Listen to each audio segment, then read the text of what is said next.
नमस्कार दोस्तों। आज मैं थोड़ा अपसेट हूँ और मायूस हूँ। वो इस करके कि कल ही शाम मुझे एक दुखद भरा समाचार मिला कि एक योगी, जिनका मैं आदर और सम्मान करता हूँ, वो इस दुनिया में नहीं रहे। वो स्वर्गवास हो गए हैं और उन्होंने अपने देह को त्याग दिया है। ऐसा कुछ समाचार मुझे कल शाम सुनने को मिला। तो पता चला कि वो कुछ समय से अस्वस्थ चल रहे थे, जिस करके सुनने में आया है कि उनका चंडीगढ़ में कहीं इलाज चल रहा था। तो वहीं पर ही वो किसी होटल में रुके हुए थे और उसी होटल में ही कल शाम मैंने सुना है कि उन्होंने अंतिम सांस भरी है। वो स्वर्गवास हो गए हैं। उनका स्वर्गवास होने का तरीका वैसा नहीं है जैसे कि हम आम इंसानों को होता है। जैसे बड़े बड़े ऋषि मुनि होते हैं, वो क्या करते हैं कि जब उन्हें पता चल जाता है, जब उन्हें ज्ञात हो जाता है कि अब हमने इस देह को त्यागना है, तो वो क्या करते हैं कि वो इसी तरह से एक समाधि ले लेते हैं और इसी तरह से वो अपने देह को त्याग देते हैं और स्वर्गवास हो जाते हैं। तो उन्होंने भी कुछ ऐसा ही किया। तो ये एक बहुत ही बड़ा शौक लगा है हम सभी बौद्ध अनुयायियों को कि वो स्वर्गवास हो गए हैं। तो सुनने में आया है कि सुबह सवेरा उनका पार्थिव शरीर एक काफिले के साथ गुजरेगा। सोलन सोलन से होते हुए फिर शिमला, शिमला से होते हुए फिर उनका जो निवास स्थान है डिस्ट्रिक्ट किन्नौर के पू जिले में, वहाँ उन्हें ले जाया जाएगा। ऐसा कुछ सुनने को मिला है। सबसे पहले उनका जो काफिला रुकेगा वो रुकेगा सोलन। सोलन में बहुत सारे बौद्ध अनुयायी जो है उनके, वो वहाँ आंखें बिछाए बैठे हुए हैं अपने महात्मा जी के अंतिम दर्शन के लिए। तो उसके बाद समय आ जाता है शिमला का। शिमला का समय रखा गया है सुबह 11:30 बजे।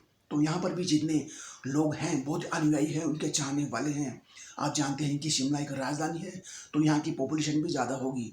तो सभी बौद्ध अनुयायियों को कहा गया है कि वो ट्रैवल भवन, जो कि संजौली ढली के पास है, वहाँ एकत्रित हो जाए। वहाँ कुछ समय के लिए आपको दर्शन की अनुमति होगी। उसके बाद काफिला जो है वो आगे निकल जाएगा। ऐसा कुछ सुनने को मिला है। तो आप में से ज़्यादातर भाई बंधु ये जानना चाहते होंगे कि वो योगी कौन थे। तो अब मैं आपके सामने उनका एक छोटा सा बायोडाटा रखने वाला हूँ, जितना मुझे जानकारी है उसके हिसाब से। वो एक वेल एजुकेटेड योगी थे। उसके साथ साथ वो एक खानदानी थे। घर में किसी चीज़ की कोई कमी नहीं थी। आप जानते होंगे कि जब कोई इंसान खानदानी होगा तो किसी चीज़ की कमी कैसी रहेगी। बावजूद इन सब फैसिलिटीज़ के, ना जाने उनके मन में ऐसा क्या सूझा कि उन्होंने तन पे एक चादर लपेटा, जिसे आगे से पिन किया, हाथ में एक सोटी उठाई, एक लंगोट डाला और पैरों में चप्पल। वो निकल पड़े अकेले ही ऊंचे पर्वत की ओर, एक शिखर की ओर। वहां पर उन्होंने एक गुफा तलाशा और वहीं पर ही वो तपस्या में जो है लीन हो गए। 1 साल नहीं, 2 साल नहीं, 3 साल नहीं, कई साल वो तपस्या में लीन रहे। किसी को कोई कानू खबर नहीं था कि वो कहाँ है। जब गांव वालों को पता चला कि योगी महाराज ऊपर पर्वत के शिखर पर तपस्या में लीन है, तो सभी गांव वालों को बहुत ही आश्चर्य हुआ। सभी धीरे धीरे वहां पहुंचने लगे। उनसे रिक्वेस्ट किया कि आप गांव पधारिए। सभी गांव वालों के रिक्वेस्ट करने पर फिर वो पहुंचे नीचे अपने गांव और वो विख्यात हो गए गोविंद लामा रिम्पोचे के नाम से। रिम्पोचे मीन्स महात्मा। याद रखिएगा, बौद्धिस्ट भाषा में रिम्पोचे का मतलब होता है महात्मा। महात्मा को रिम्पोचे कहा जाता है।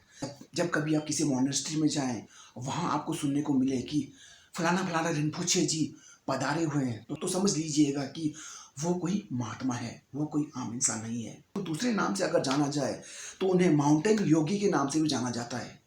अगर आप गूगल पे सर्च करेंगे, अगर आप यूट्यूब पे सर्च करेंगे माउंटेन योगी, तो आपको एक वीडियो मिलेगी जिसमें उनकी पूरी एक डॉक्यूमेंट्री है।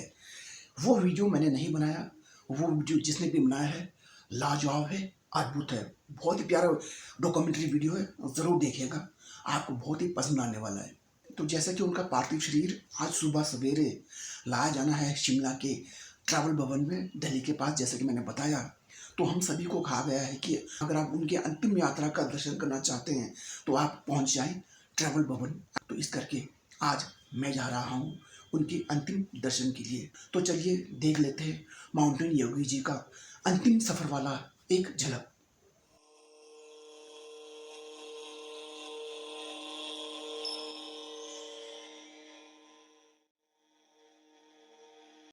ट्रैवल भवन पहुंचकर मैंने देखा कि यहाँ पहुंचे हुए सभी अनुयायी के आंखें नम थी और इंतज़ार था तो बस सिर्फ इसका कि उन्हें अंतिम बार अपने गुरुजी के दर्शन हो जाए। सभी की आंखें नम नज़र आ रही थी और किन्नौर बौद्ध सेवा संघ के बड़े बड़े अधिकारी भी यहाँ पर मौजूद थे और उनकी आंखें भी नम थी और इंतज़ार था तो बस अपने महात्मा जी के अंतिम दर्शन का। और आखिर वो समय आ गया जब गुरु महात्मा जी का काफिला ट्रैवल भवन के मेन गेट पर पहुंचा। सभी ने उनके आगे शीश नवाए और अब समय आ चुका था सभी को बारी बारी दर्शन करवाने की।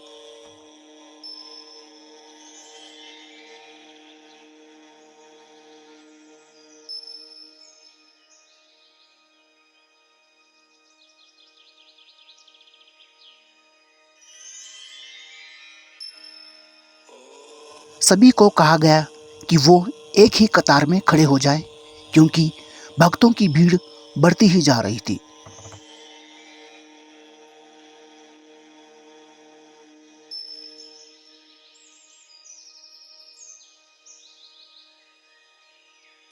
और अंत में समय आ गया सभी भक्तों को बारी बारी दर्शन करवाने की। लेकिन उससे पहले सबको पिलाया गया एक चरनाम, जिसे बुद्धिस्ट भाषा में कहते हैं छिल्लप।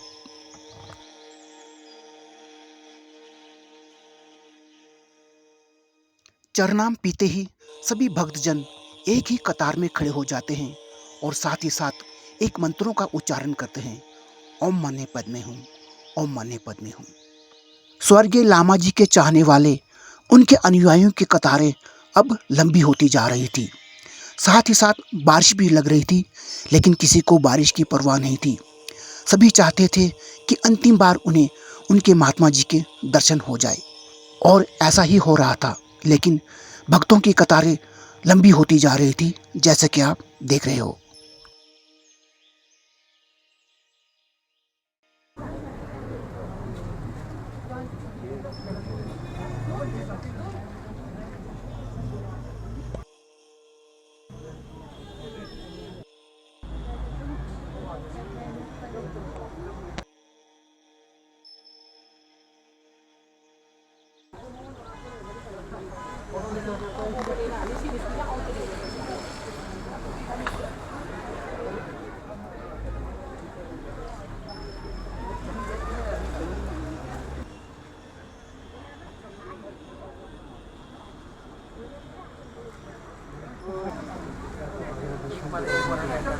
हाँ मैं जा रहा हूँ।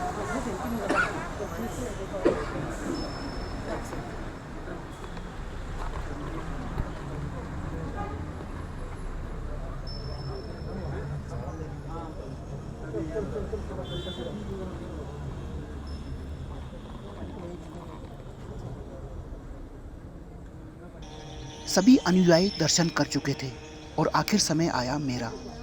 मैंने भी माउंटेन योगी जी के आगे शीश नवाए और आखिर बार उनके दर्शन किए और उसके बाद मैं निकल पड़ा आगे की ओर। इससे पहले कि मैं आगे गुजरूं, मुझे पिलाया गया एक चरनाम। तो यही वो गाड़ी है जिसमें लाया गया था माउंटेन योगी जी यानी कि गोविंद लामा जी के पार्थिव शरीर को। लेकिन काफ़ी देर काफिले को यहीं पर ही रोका गया, क्योंकि यहाँ पहुँचे हुए कुछ महिला काफ़ी भावुक हो रही थी। सच मानो तो ये क्षण था ही एक भावुक हो जाने वाला। तो आखिर समय आ जाता है उस गाड़ी की सफाई करने की, जिसमें माउंटेन योगी जी के पार्थिव शरीर को लाया गया था। लोगों द्वारा बहुत ही ज़्यादा फूल और माला यहाँ पर चढ़ाए गए थे। साथ ही साथ वाइट कलर का स्कार्फ, जिसे हम खातक कहते हैं, उसे बहुत ही पवित्र माना जाता है। जब कभी वाइट कलर का स्कार्फ, जिसे खातक कहते हैं, वो किसी देवी देवता को जब अर्पित कर देते हैं, उसके बाद वो खातक, वो वाइट कलर का स्कार्फ और भी ज़्यादा पवित्र हो जाता है। सभी भक्तों को दर्शन करवा लेने के बाद अब समय आ जाता है विदा लेने का। सभी भक्तों की आंखें नम, चेहरा मायूस और जुबान खामोश। सभी चुपचाप कुछ कदम आगे चलते रहे, लेकिन सभी की आंखें नम थी और सभी ने इस एक क्षण को अपने कैमरे में कैद किया एक याद के तौर पर, जैसा कि आप देख रहे हैं। लेकिन सबके मन से एक ही आह निकल रही थी और वो था, अलविदा लामा जी, अलविदा लामा जी, अलविदा।